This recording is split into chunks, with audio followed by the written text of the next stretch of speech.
بسم الله الرحمن الرحيم. Hadas fi shalah yubtiluha amdan kana aw sahwan. Hadas di dalam sholat membatalkan sholat baik sengaja maupun tidak. Pas sholat tiba-tiba terasa keluar darah, keluar mens, batal. Jadi nggak usah diteruskan sholatnya. Demikian juga pas sholat keluar kentut, baik bunyi maupun nggak bunyi, baik bau maupun nggak bau. Pas sholat keceret, baik depan maupun belakang, nggak usah diteruskan.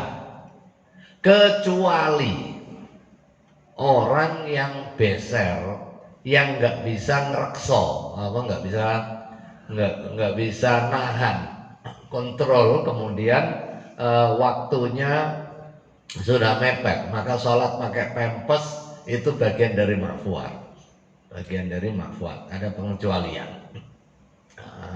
Orang yang salisul baul istilahnya itu, nggak bisa ngontrol. Ada juga penyakit yang seperti itu ya, apalagi yang sudah senior itu, kadang otaknya sama aktivitasnya keduluan aktivitasnya, baru ketahuan loh kencing ternyata.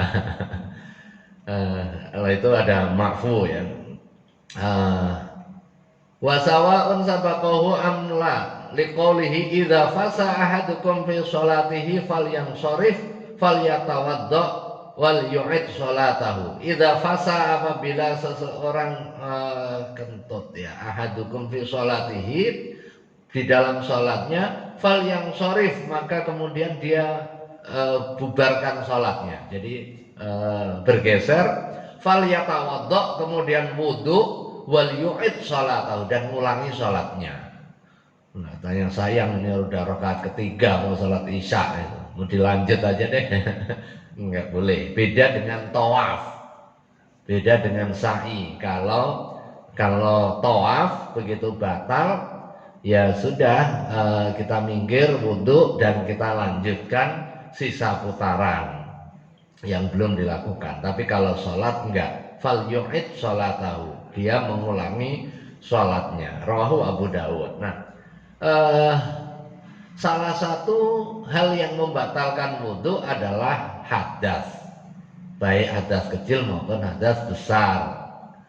Nah, yang dianjurkan kepada kita dawamul wudhu, ajeknya wudhu kita, jaga wudhu itu sangat dianjurkan.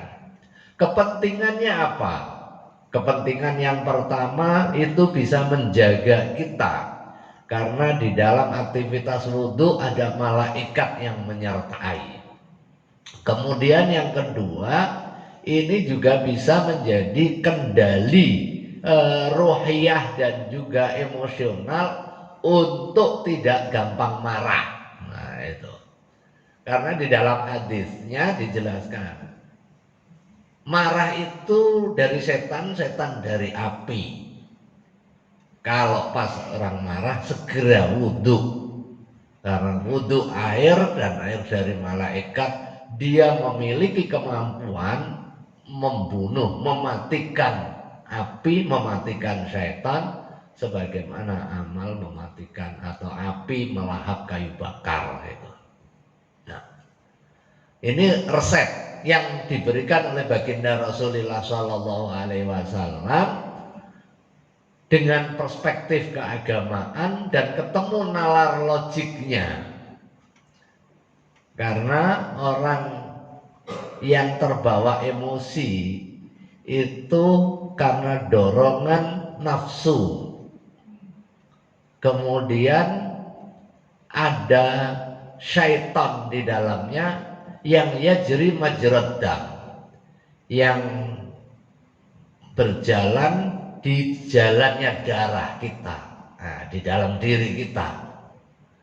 Jadi semakin orang ada yang dipicu emosinya, dia akan semakin nggak terkontrol, marah. Nah, kalau orang marah biasanya tegang dia, aliran darahnya semakin kencang. dan ketutup akalnya. Maka ketika marah, wa huwa qa'imun falyajlis. Kalau dia marah pas berdiri, suruh duduk. Nah, ini hadis ini. Nah, ternyata ketemu begitu duduk itu melonggarkan otot-otot kita dan merendahkan saluran darah tadi itu yang awalnya naik kemudian turun. Kalau pas suruh wudhu. Nah ini.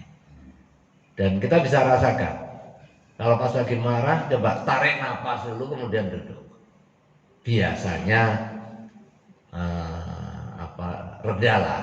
Kalau toh nggak hilang ya sudah mulai bisa kekontrol. Dan pada saat kita marah nggak boleh ambil keputusan apapun, termasuk di dalamnya kalau kita ragu. Nah, kalau kita ragu ini keluar apa enggak, kalau ragunya ngaji apa enggak ya itu berarti godaan. Kalau ragu di antara satu pilihan aktivitas, kita juga nggak boleh ambil keputusan. Keputusannya apa? Da'ma yaribuk ila ma la yaribuk. Tinggalkan yang ragu kepada yang enggak ragu. Kalau Mas masih bimbang, jangan diputuskan. Demikian juga pas kondisi marah, kita nggak boleh ngambil keputusan, apalagi keputusan yang bersifat strategis. Ya sudah pergi aja. Nah, itu kan karena emosional, karena pas marah. Dan salah satu tuntunan baginda Rasulullah SAW untuk mengendalikan sifat marah itu dengan dawamul wudhu, dengan ajabnya wudhu kita. Nah, makanya salah satu tuntunan juga kalau pas mau masuk masjid ini ada 10 hal. Salah satunya begitu masuk pakai kaki kanan. Nah, kenapa? Nah, di samping itu sebagai tuntunan kalau toh di luar akal, jadi itu tuntunan, tetapi ada nalarnya. Yang pertama, kita itu hidup membutuhkan simbol-simbol, dan kanan itu menunjukkan kebaikan. Memulai dengan kaki kanan di masjid dan juga fi kulli mahallin syarifin, di setiap tempat yang baik, serta di tempat yang nggak diketahui apakah itu buruk. Artinya kalau kita masuk ruangan, masuk kantor, masuk tempat yang nggak diketahui apakah ini baik atau buruk, masuk kaki kanan. Nah, kalau tempatnya tempat yang jorok, kotor, itu kakinya kaki kiri.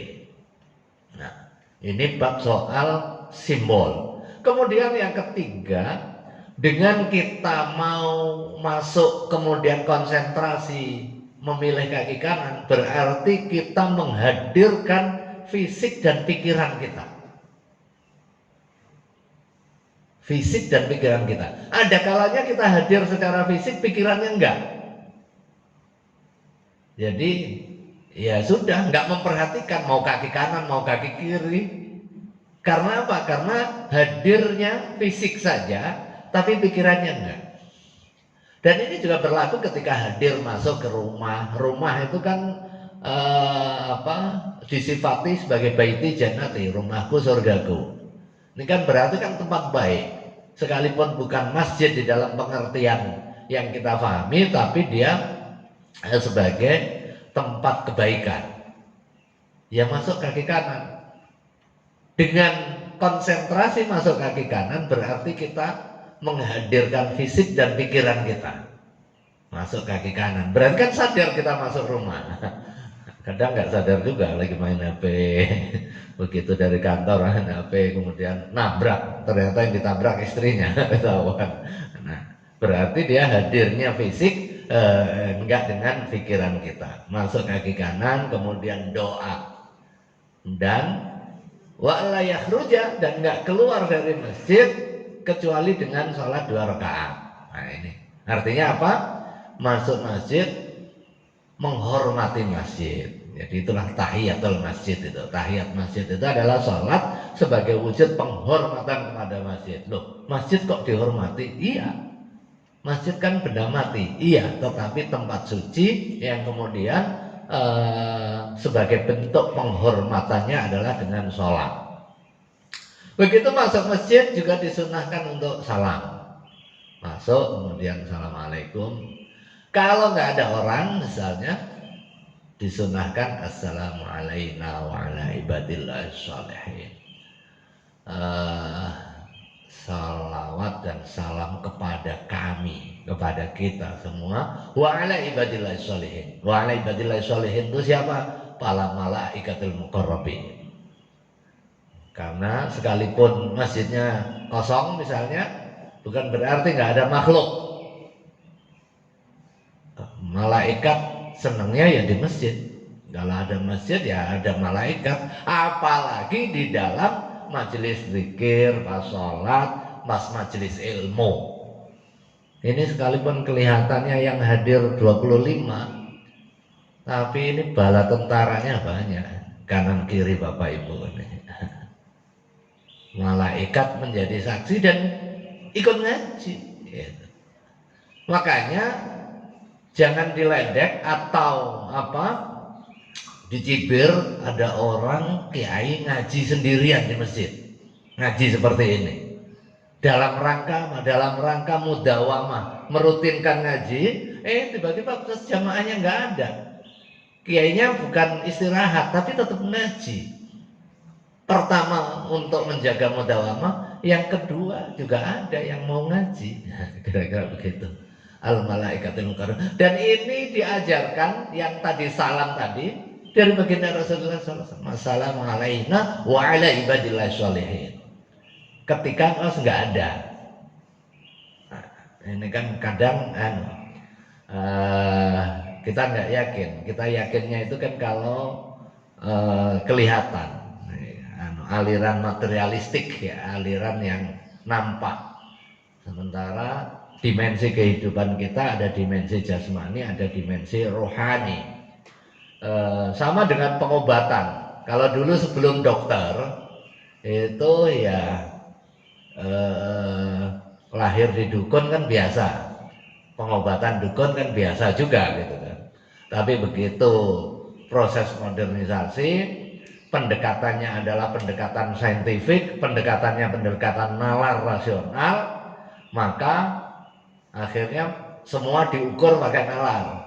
Kalau enggak ada evidence base-nya, dianggap itu enggak boleh, bahkan enggak saintik gitu kan. Ini belum ada penelitian ilmiahnya, maka enggak boleh dilakukan. Ya, kadang itu titik ekstrim. Padahal ilmu pengetahuan, ilmu itu ada kalanya ilmu husuli atau huduri, ada ilmu laduni. Ada ilmu yang diperoleh, ada ilmu yang langsung, yang hadir. Ada yang proses diperoleh, husuli, ada yang ilham. Ilham itu ada pasti, ilham itu ada. Makanya kalau dulu mak-mak nolongin bayi lahir kan nggak sekolah, terus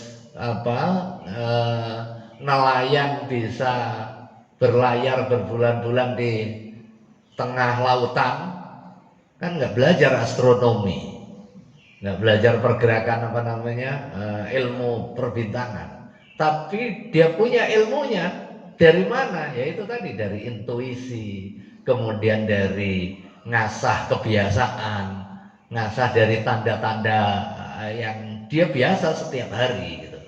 Ilmu yang didasarkan kepada kebiasaan. Nggak ada evidence base-nya, tapi dia mampu. Dulu itu kita bayangin ya kapal angin, kapal layar kan, ngandalin arah angin coba di tengah lautan. Nggak ada mesinnya, kan kapalnya nggak ada mesinnya, hanya ngandalin kayak kapal pinisi itu kan nggak ada nggak ada mesinnya, nggak ada kompas. Ini bisa itu bisa hilang arah, tapi ya mampu. Artinya memang sumber ilmu itu bisa beragam. Ada yang basisnya adalah akal, ada yang basisnya intuisi, bahkan ada yang basisnya hati. Makanya kita diberikan firasah, sensitivitas kita. Ittaqu firasatal mu'min. Takutlah firasat orang mukmin. Nah, firasat itu bisa diasah. Diasah dengan apa? Ya dengan amal kebaikan, kemudian dengan kontemplasi. Kalau kita dengan sholat qiyamul lail, semakin banyak ibadah kita, semakin ingkisyaf, terbuka tabir-tabir. Kalau semakin banyak dosa, semakin tertutup hati. Kalau tertutup hati, lama-lama menjadi kosi, lama-lama menjadi keras. Apapun yang disampaikan terkait dengan kebaikan meleset ya, meleset ya. Sebaliknya kalau hati orang asah, eh, dosanya sedikit, ya tetap ada dosa, dosanya sedikit, amal kebaikannya banyak, maka nur ilahi itu bisa terpancar dengan mudah. Kalau terpancar, kita memiliki sensitivitas. Kalau ada sensitivitas, bahkan bisa jadi kita disingkapkan sesuatu yang belum dilihat oleh orang lain. Nah, itu kan mukasyafah itu. Makanya kan ada juga cerita, bukan hanya sekedar cerita fiksi, tetapi ada faktual, orang yang diberikan tanda-tanda mengetahui ini siapa yang datang, untuk tujuan apa. Nah, tapi yang kayak gitu nggak perlu disombongkan, nggak perlu. Kalau ada orang kemudian ngaku-ngaku ngeklaim, nah ini berarti tanda-tanda nih. Kalau orang yang mukasyafah, orang yang punya ilmu seperti itu, pasti dia nggak ngaku-ngaku. Ya dia gunakan untuk kepentingan aja, pemahaman pengetahuan dia. Yang berikutnya, wal ijma'u munaqidun ala dzalika fi ghairi surati sabqi wa li hadza tatimma. Wa hudutsun najasati, dan terkena najis. Ada najis di dalam anggota tubuh kita. Wa kisyaful aurati, dan terbukanya aurat. Idza ta'amada isabatun najasah allati ghairu ma'fu anha batalat salatuhu. Apabila tersengaja